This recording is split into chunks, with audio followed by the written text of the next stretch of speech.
rappelle jamais. T'inquiète pas, Dans Maguette. le monde, le mur de... Mets le spectacle, Rico. Filin. Rico, mets le spectacle. Il a dit tout le Sacho. Descends ta mère là, pute d'ici, grande salope. Bon, on va parler du polémique sur Bassem par rapport à ses propos en l'égard des Renois et puis des Maghrébiens et tout ce qu'il a dit sur les dirigeants africains et autres. Pour les dirigeants africains, non, on s'en tape. Mais pour les Renois, on a fait quoi? On a fait quoi? Bon, le cas des propos démesurés. Donc pour cela, je vais vous laisser avec quoi les gens qui l'ont récupéré par rapport à cela. Et il est venu présenter ses excuses. Alors je vous présente en premier ses excuses et puis la récupération des gens suite à cela. Et la vidéo qui a causé polémique, le live qui a posé polémique, je vous passe cela aussi. Et n'hésitez pas à me dire ce que vous en pensez de toutes ces réactions à chaud dans les lives de Bassem dit des dingueries. C'est pas la première fois ni la deuxième fois. Et c'est sûr que ça ne sera pas la dernière fois aussi. N'hésitez pas à me dire ce que vous en pensez dans les commentaires. On est ensemble. C'est votre gars SLM sur la chaîne de SLM YouTube. N'hésitez pas à vous abonner, à liker, à partager. Je m'adresse à tous les Renois du monde, tous les Renois de France, tous les Renois avec qui j'ai grandi, ainsi de suite. Je vous demande de m'excuser parce que mes mots ont été forts. C'était une manière de parler que j'ai, tout simplement. Aujourd'hui, elle a servi à des gens qui souhaitent me voir mort et enterré depuis des années, entre guillemets. Alors oui, à l'époque, j'ai dérapé. Et je m'en suis excusé. À l'époque, j'ai dérapé parce qu'il y avait un certain contexte. Aujourd'hui, comme je l'ai dit souvent, bien avant cette histoire-là, j'ai toujours dit sur mes lives ou sur mes réseaux que l'une des plus grandes erreurs que j'ai faites, c'est de m'être fait passer pour ce que je suis pas. Un raciste. Bref, le mal, il est fait. Haya ma'alish. Dieu me le fera payer. Il me le fera payer ou pas, parce qu'il connaît mon cœur. Maintenant, ce que je veux dire, c'est que j'ai pas de fierté à avoir vis-à-vis de ça, parce que j'ai grandi avec tous ces gens-là. J'ai grandi, j'ai mangé avec eux. Et j'ai envie de te dire, je comprends pourquoi aujourd'hui, ils ont les boules. Ils ont surtout les boules aussi parce que certains de leur communauté s'acharnent. Et parce que c'est moi, et l'aubaine, elle est trop belle. Donc moi, je tiens à dire ça. Et mes excuses, elles vont vers le peuple renois. Pas parce que c'est la sauce ou j'en ai rien à foutre de ça. Parce qu'elles sont très sincères. Et que Dieu me maudisse. Et maudisse toute ma famille qui m'arrive un truc si moi, mes excuses ne sont pas sincères envers vous. Donc moi, voilà, j'ai pas de fierté à avoir vis-à-vis de ça. Je suis un grand garçon. Quand ça dérape, ça dérape. Quand ça dérape, je m'explique. Quand je vois que je suis en tort, même si aujourd'hui, je pense ne pas être en tort parce que ça a été tout mélangé. Pour cette communauté-là, Renois, qui se sont sentis insultés et que certains en ont profité pour faire rappeler les affres du passé à l'époque, j'ai jamais appelé à faire des trucs de fou, j'ai jamais appelé ça malgré nos divergences. Donc voilà, je tiens à vous dire, je m'excuse. Et c'est très sincère, ceux qui veulent les accepter, ils l'acceptent. Ceux qui veulent pas l'accepter, ils l'accepteront pas. Moi, l'important pour moi, c'est de l'avoir dit pour toutes les personnes avec qui j'ai grandi, pour toutes les personnes qui me suivent de cette communauté-là, entre guillemets. C'est une expression que j'ai eue. Et c'est une expression que j'ai eue au conditionnel. J'ai pas dit, il faut les prendre et les... Non, s'ils avaient. Je m'excuse envers toute la communauté noire qui a été blessée. Et je suis très sincère quand je dis ça. Prenez-le comme vous avez envie maintenant. Surtout, je pense qu'il y en a, ils comprendront, d'autres non. C'est comme ça. Et j'ai jamais appelé à faire des trucs de fou, j'ai jamais appelé ça malgré nos divergences. Donc voilà, je tiens à vous dire, je m'excuse. Et c'est très sincère. Ceux qui veulent les accepter, ils l'acceptent. Ceux qui veulent pas l'accepter, ils l'accepteront pas. On n'accepte pas. On n'accepte pas, ça va pas ou quoi? Mais il est malade celui-là. Qui va accepter tes excuses? Moi, en tant que femme noire, dont tu as dit d'ailleurs qu'on était radioactive et que personne ne touchait avec un bâton, moi je vais t'excuser, jamais de la vie. T'as parlé de pendre des noirs à des lampadaires à Lyon, on va t'excuser, jamais de la vie. T'as parlé de nos sœurs voilées, tu te rends compte de tout ce que tu dis sur nos sœurs voilées? On va t'excuser, jamais de la vie. Et je comprends même pas le silence de nos frères noirs, de nos frères rebeux. Je comprends pas votre silence. Vous faites les justiciers tous les jours sur les réseaux sociaux contre l'extrême droite, contre ceci, contre cela. On pourra dire ce qu'on veut sur lui, hein, qu'on l'aime ou pas, hein, mais Sadek, c'est le seul qui les a portés. Certes, il en a payé les conséquences après, mais en tout cas, il les a portés. Et il y a un Renoir aussi, je sais pas qui c'est, qui l'a marbré aussi un jour sur Paris. Je pense sincèrement que cet homme-là est dangereux et qu'il faut faire quelque chose. Mais réveillez-vous en fait. Réveillez-vous. Et les artistes et tout là, il vous fait sauter des showcases, des concerts, des trucs, mais vous ouvrez pas votre bouche. Normal, tout va bien. Il y a un problème. Vous avez peur de lui ou quoi? Est-ce que le gars vous fait peur? Je comprends pas. Je suis tombée aujourd'hui sur un live de Bassem. Donc, c'était le live d'un jeune homme qui a invité Bassem. Donc, il est venu en invité. Et dans le live, il présentait en fait ses excuses à la communauté noire par rapport aux propos qu'il aurait tenus. Donc, Bassem aurait dit qu'il faut pendre les noirs, qu'il faut les accrocher sur des lampadaires. Suite à ça, plusieurs personnes se sont indignées, en tout cas les personnalités publiques, même certains politiques, sur les médias, sur Twitter, en tout cas j'en ai vu. En fait, en y réfléchissant bien, je comprends la raison de ces excuses. Ces excuses ne sont pas du tout sincères et il le fait parce qu'il y a un avocat qui s'appelle Maître Mourad Bati qui a saisi le procureur de la République contre Bassem et donc il le poursuit pour incitation à la haine, incitation à la violence, donc plusieurs faits. Donc c'est quelque chose de très grave. Donc je pense que les excuses en fait qu'il vient faire là, c'est parce qu'il a peur et c'est parce que c'est un récidiviste. Il y a quelques années, il avait déjà été condamné pour incitation, harcèlement, quelque chose de ce genre. Donc, Bassem, je pense que là, tu es dans la merde. Donc, ces excuses ne sont même pas du tout sincères. En tout cas, moi, je n'y crois pas. Je sais que c'est uniquement parce qu'en ce moment, l'affaire est en train de prendre de l'ampleur et que les personnalités publiques, les politiques sont en train de s'intéresser à ce personnage-là.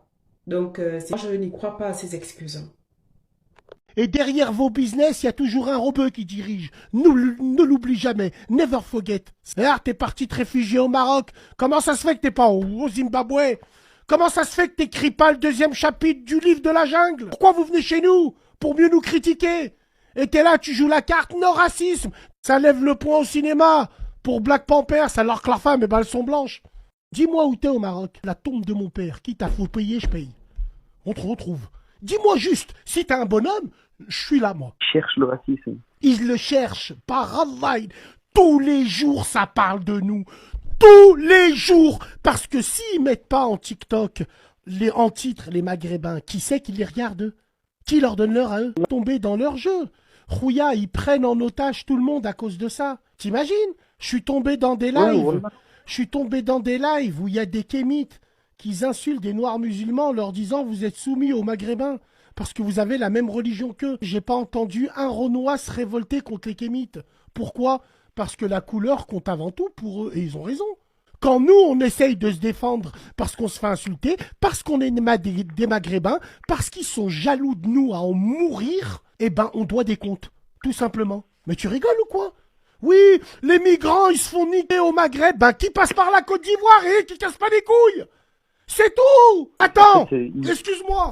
Il prend un passage de moi à la radio et il dit que quand moi je dis, moi l'immigration, je ferme les frontières, blablabla. Oui, comment ça se fait qu'il dit ça? La France, écoutez-moi bien, la France a pillé l'Afrique depuis toutes ces années.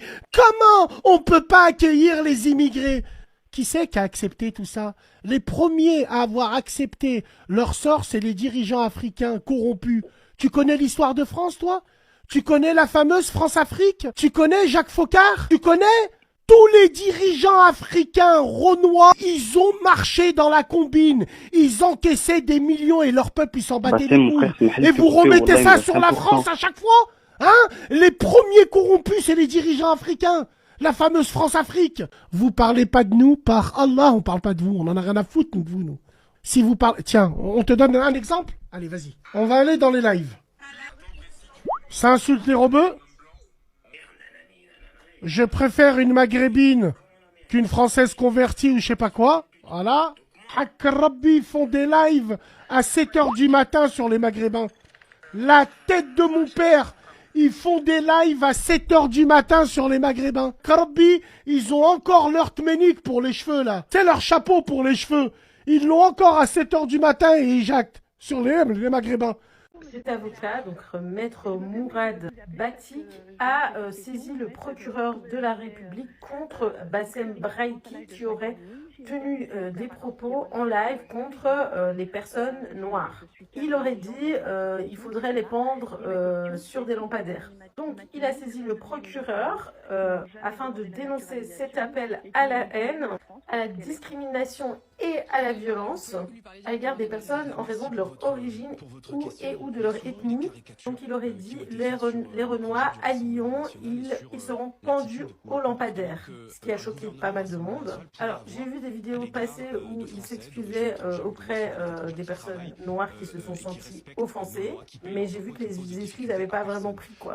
Les gens lui en veulent vraiment. Bon, il me semble qu'il avait déjà fait de la prison pour du cyberharcèlement, un truc comme ça. Donc il serait en récidive. S'il passait devant les tribunaux, il serait en récidive. Donc c'est pas une très bonne nouvelle pour lui à mon avis. Et ce qui les inquiète, c'est cela.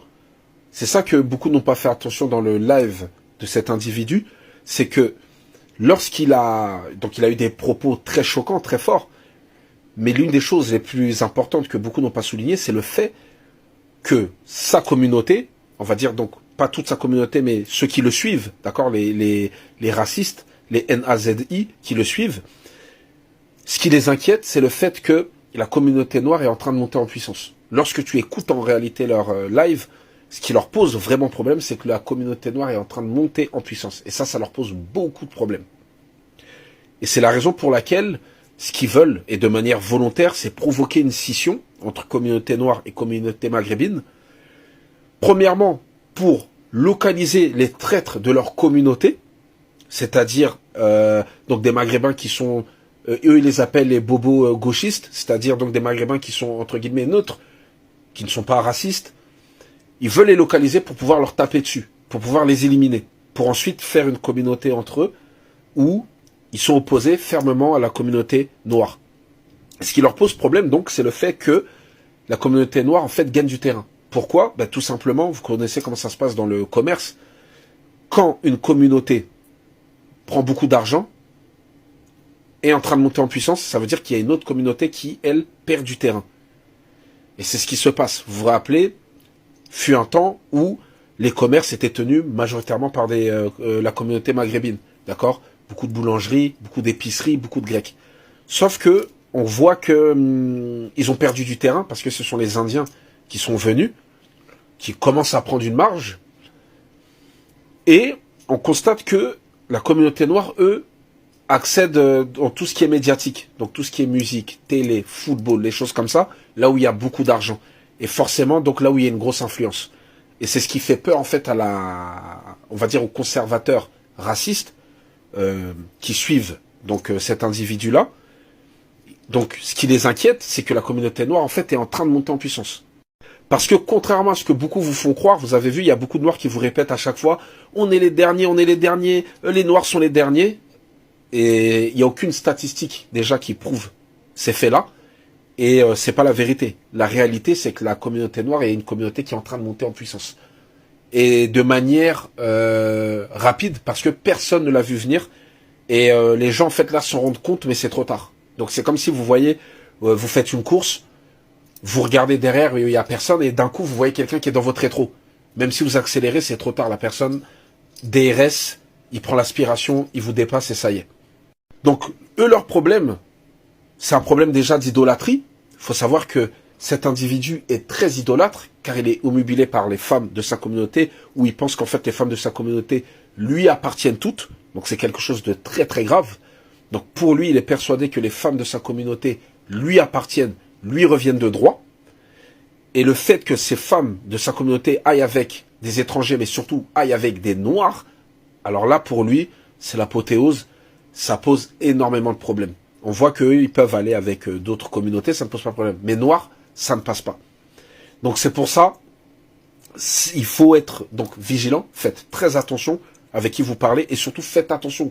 N'oubliez pas qu'il y a certains noirs qui sont de son côté, qui le soutiennent. Faites très attention, ce sont les personnes les plus dangereuses. Faites très très attention. C'est des personnes qui prennent sa défense, donc soyez vigilants. Je le répète, contrairement à ce que beaucoup font croire, la communauté noire est en train de gagner en puissance. Les gens pensaient qu'on était en bas, et en réalité, la communauté noire est en train de pousser et se place à tous les niveaux, et ça commence donc à poser problème à beaucoup de monde. Je ferai une autre partie pour vous expliquer en détail cet individu-là, ce culte de l'idolâtrie envers les femmes qu'il veut toutes possédées. Je voulais pas le dire, mais je le dis. Donc, mon cher Baba, toi qui dis que les Noirs là que tu voulais prendre, etc., que si c'était les deux rappeurs venaient de Lyon. Donc on parle quand même de Koba et de Nino, qui sont du 91. Vraiment, je sais pas comment tu vas faire. Parce qu'eux, ils ont pas le temps. Ils ont leur SACEM, tout ça. Mais les équipes là. Et tu parles de gens qui remplissent le Stade de France. Tu parles de Noirs. Tu connais les gens de Grigny. Est-ce que tu connais les gens d'Evry? Est-ce que... Non. C'est des gens qui s'entraînent juste pour s'entraîner. Ils s'entraînent à la bagarre. Avec un... Je sais pas comment te dire. Ils s'entraînent que pour ça. Et toi, tu continues. 9-1, 9-1. Vraiment bon courage. Je te souhaite bon courage. Bon, c'est la fin de cette vidéo. J'espère que tu l'as aimé. Si tu l'as aimé, n'hésite pas à laisser ton like, à partager. On se retrouve à la prochaine pour une nouvelle vidéo. En attendant, regarde une de mes dernières vidéos ici. Ciao, je vous aime.